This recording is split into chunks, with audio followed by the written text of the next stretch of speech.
you? Very good, and yourself? Yeah, we're super good.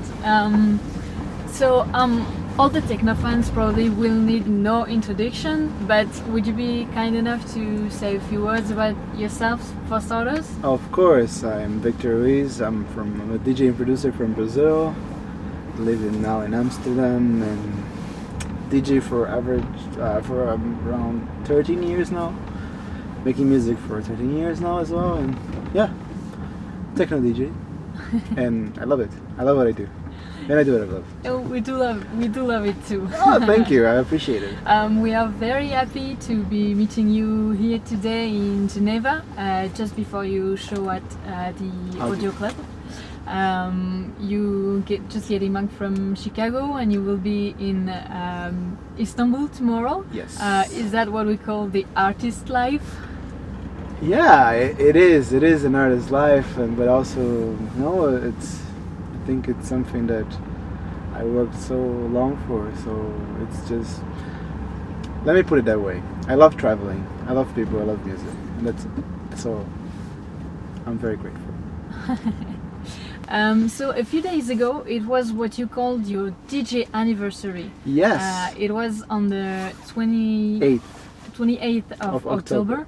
Let me ask you, why that date? I mean, what happened on the 28th of October 13 years ago that make you feel like it's the anniversary date? Actually, it was my very first gig. Okay. It was my very first gig 13 years ago in Brazil. I went to the party. I was even telling her about the story, and I just went to the party. It was a very small party. I was the second DJ on the bill, and I went there barely knowing how to play because I started producing music before learning how to DJ. Okay. So I went there. I remember I think I practiced twice before with at a colleague's house. So he gave me like 2 hours to practice, and he said like, "This is the basic. Do your thing, whatever, And okay. And I was shitting my pants. And there was 10 people there, but I was still shitting my pants. I was like, fuck, how can I do that? I don't know. But in the end, it was fine. I think I didn't mess up, but by then I didn't know how to mix. So I could beat match the tracks, but I would just do like this. And I would change the track. Yeah, there was no transition. It was like,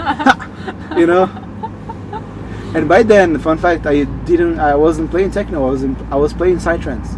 Oh, okay. I started as a psytrance DJ for 2 years. Okay.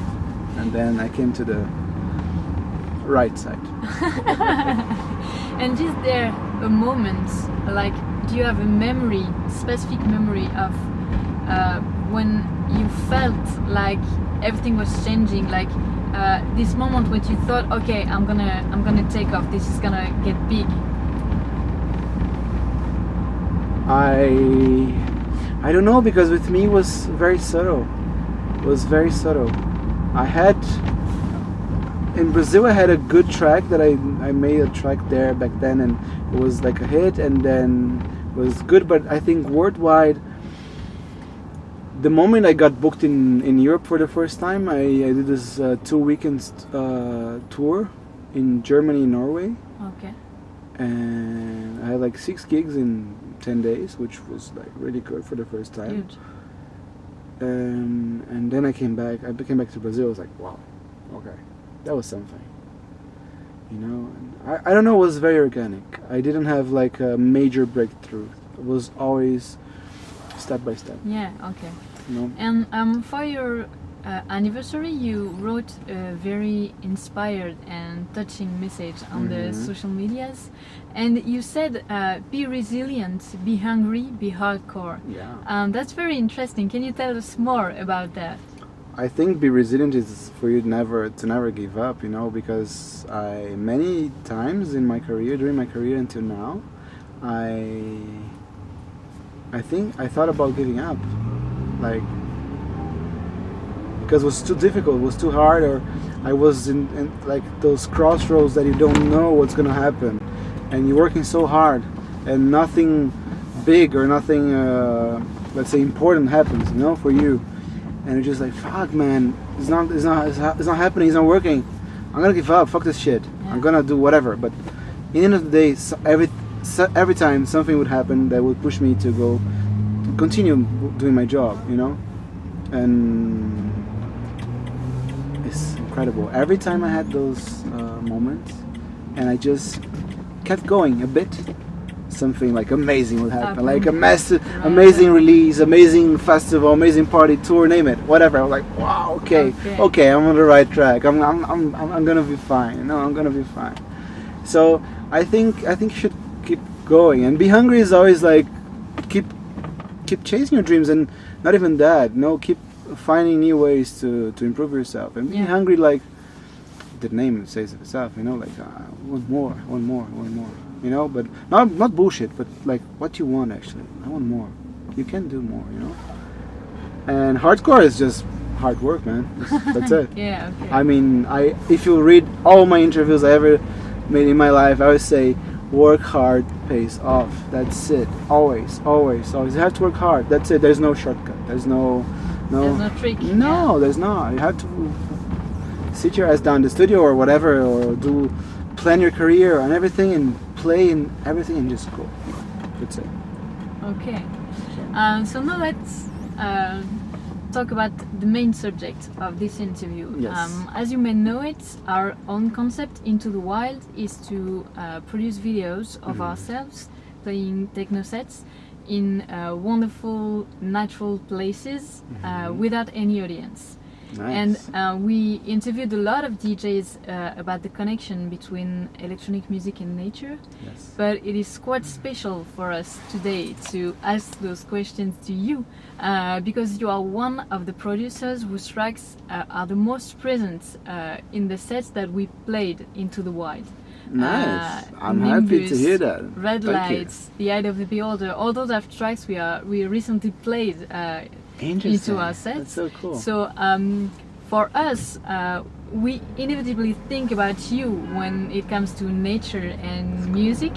I appreciate it. But what about you? Between nightclubs, airports, and festival, what part takes music?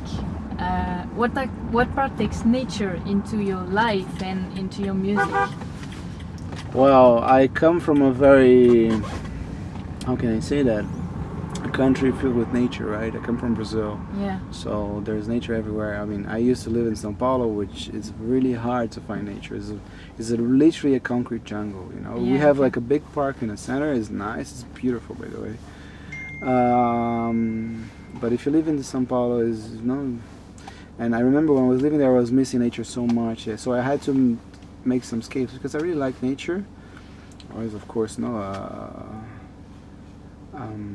I think it's important for all of us to stay in touch with nature, because it's from where we come from, and without the environment and nature, we're nothing, because we are nature as well. We're part of definitely everything. So I think if you think about music and nature is everything. A friend of mine did kind of a study about the Fibonacci numbers and how they are present in music and in the nature as well, and the leaves of the trees and the frequencies of the songs. So I think everything is interrelated. I cannot say how nature would influence my music or not, but let me put it that way. I love when I can see some trees and some green. I think it's very good. It's very important. Actually, one of the reasons that I moved to Amsterdam is because it's a beautiful city filled with nature. You know, there's water everywhere. Yeah. There's trees everywhere. You know, and you see that, and it makes me so happy. It makes me happy.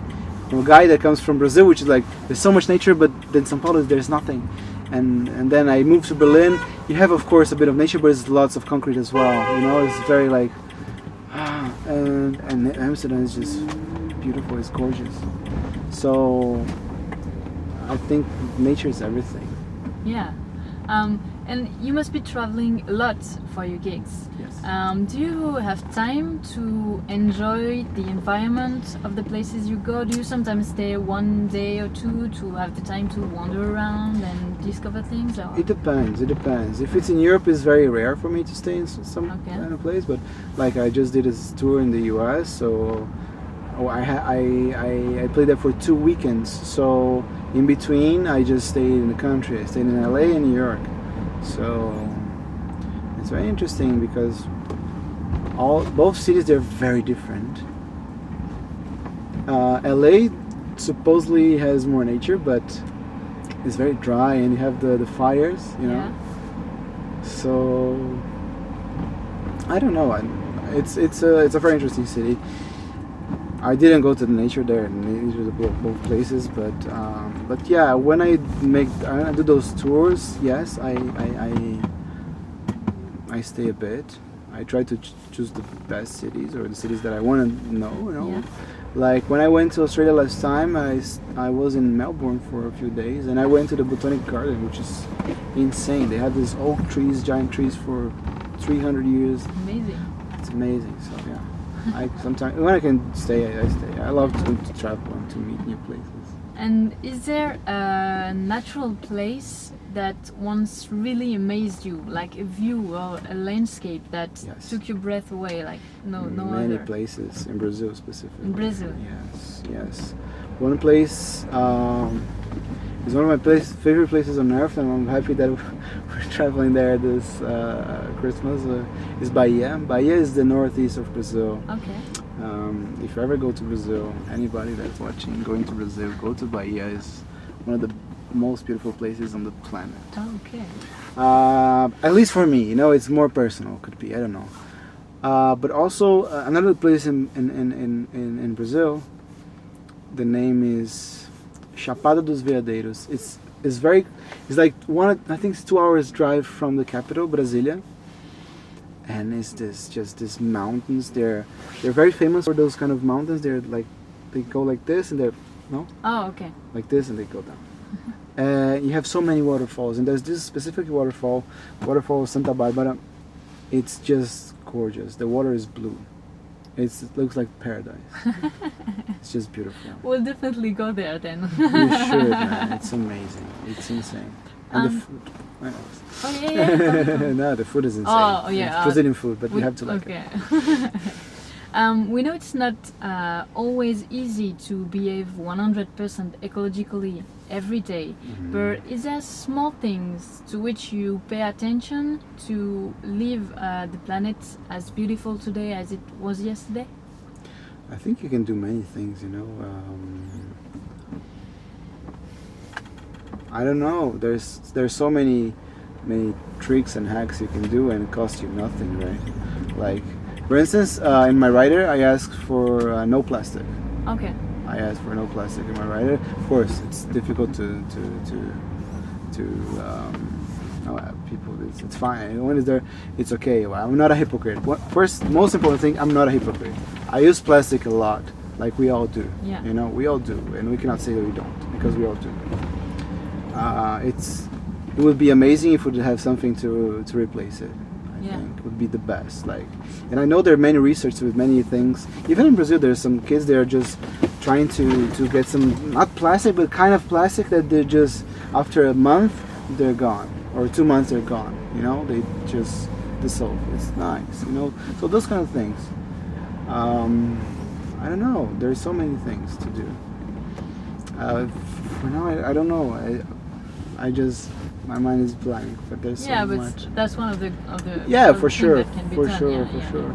And also, I think, at home, many things you can do as well. Recycling. I don't know. Trying to use less water. I don't know. There's so many things you can do. Reusing stuff. I reuse so much stuff at home. You know, you can separate stuff, separate trash, separate, name it. It starts at home at the end of the day. So. Okay, and my last question will be this one. On the post about your DJ anniversary, you said it's only the beginning. So, Yes. What's next? What are the plans, dreams, hopes? What are the things yet to achieve? What can we wish you for the future? Wow, there's so much coming, and I cannot share actually, because there's Secret? it's not that, but it's not a secret, but I even, if you even go to my Facebook, I just go like this sentence that I love. Like, there are 2 rules of success. Number 1, don't share everything to people. And that's it. You know. But I'm like, tomorrow I'm having the 2nd edition of my all-nighter. The name is Oblivion. It's a new concept. This is one of the first things, but there's so much to come. Unfortunately, I cannot share yet. Okay, well, we'll just wait and see. Yeah, for sure. And what I mean is just the beginning. It's just the beginning, because I've been doing this for 13 years, but for me, it feels like it's just like beginning. I mean, I'm just starting. I'm just getting started, you know? That's it. It's just like, okay, that was the warm-up. Let's go to the real thing now. You know? We're so glad to know that we'll be seeing you again and again. And yes, I'll be around, trust me. I'm not going anywhere, and I'm going everywhere. Perfect. Well, thank you very much. It was thank you very much. Pleasure thank you guys to have you here. It's my pleasure. We'll see you at the show tonight. For sure. Let's have some fun. See you. Thank you.